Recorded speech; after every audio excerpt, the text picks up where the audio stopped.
안녕하세요. 이민경 행정사입니다. 반갑습니다. 오늘은 창업기업 확인서에 대해서 말씀드리겠습니다. 좋아요, 구독, 알림 잘 부탁드립니다. 제가 영상을 찍게 되는 걸 보면은 이제 아무래도 그 시점에 가장 많이 연락을 오는 그 아이템 중심으로 이제 영상을 찍게 됩니다. 그렇게 많이 연락이 온다는 거는 그만큼 관심이 많다는 것으로 이해될 수 있죠. 그래서 행정사를 제가 2017년에 시작을 했는데 그 이후에 관심을 갖고 연락을 주는 아이템이 이제 계속 변경이 되고 있습니다. 그래서 최근에는 소위 말하는 확인서, 중소벤처부에서 중소기업이 이제 활발하게 활동을 하기 위한 인센티브를 주기 위해서 발급을 해주는 게 이제 확인서입니다. 중소기업 확인서, 뭐 창업기업 확인서, 뿌리기업 확인서, 여성기업 확인서, 벤처기업 확인서, 이제 굉장히 많은 확인서들이 있죠. 그래서 이 확인서들마다 발급하시는 분들이 목적하는 바가 특성이 있습니다. 중소기업 확인서는 이제 지난 정부 때 나라에서 돈을 많이 이제 그 영세한 분들에게 나눠주는데, 영세 사업장에도 나눠주기 위해서 중소기업 확인서를 갖고 오면 준다, 뭐 이런 게 있었어요. 그러다 보니까 사실 건설 현장에 있는 개인까지도 중소기업 확인서를 발급받으려고 연락 주시는 분들이 꽤 많았습니다. 이제 예를 들면 어느 공사, 그분들이 이제 그러니까 일일 근로자이다 보니까 각각의 사업자를 갖고 계신 것 같아요. 그래갖고 A라는 분이 이제 중소기업 확인서를 받아서 정부 지원 혜택을 받은 거죠.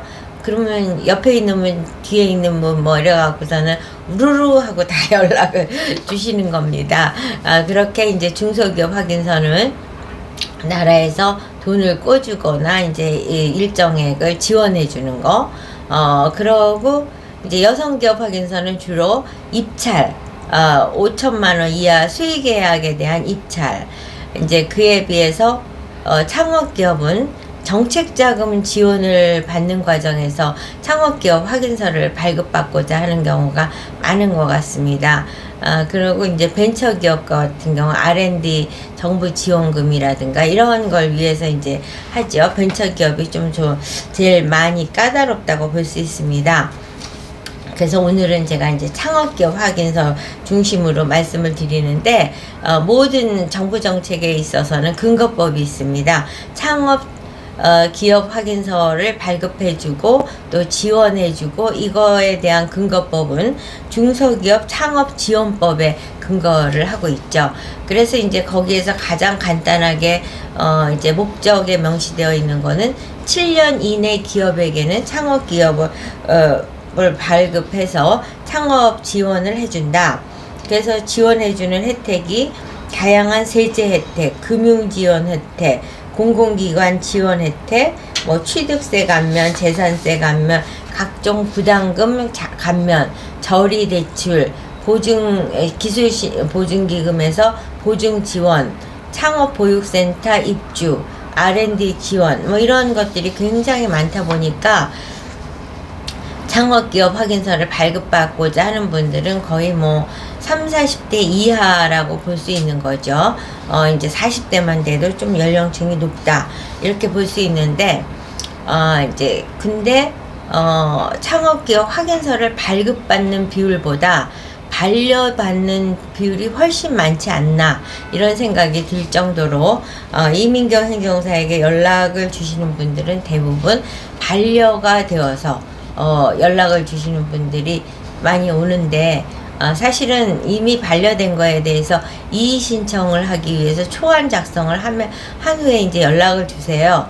근데 저는 이분들에게 해드릴 수 있는 말씀은 때는 늦으리, 이의 신청을 해서 구제되는 경우는 거의 0%에 가까울 정도.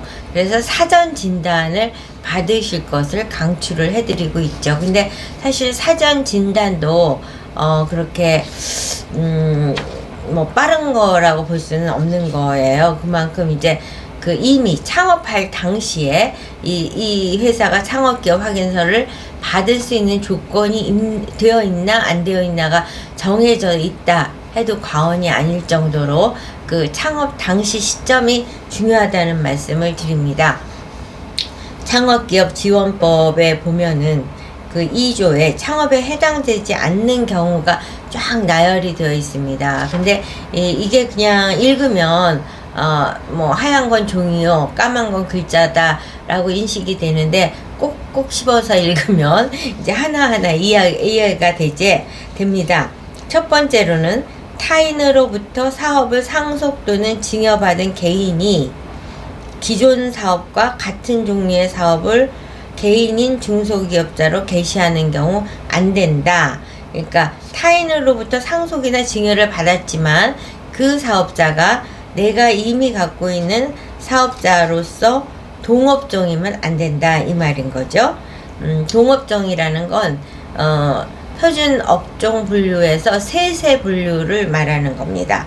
그 다음에 이제 개개인이 중소업자가 기존 사업을 계속 영유하면서 중소기업을 새로 설립하는 것으로서 다음 각 항목에 해당되는 경우, 뭐 개인인 중소업자로 사업을 개시하는 거, 뭐 이거 나열하자면 한도 끝도 없습니다. 근데 이제 제일 많이 리젝트의 원인이 되는 거는 이제 4항에 법인인 중소기업자가 의결권이 있는 발행주식 총수의 100분의 50을 초과하여 소유하는 다른 법인인 중소기업을 새로 설립하는 경우, 그러니까 이제 법인인 사업자가 새로 설립하는 사업체가 50% 이상의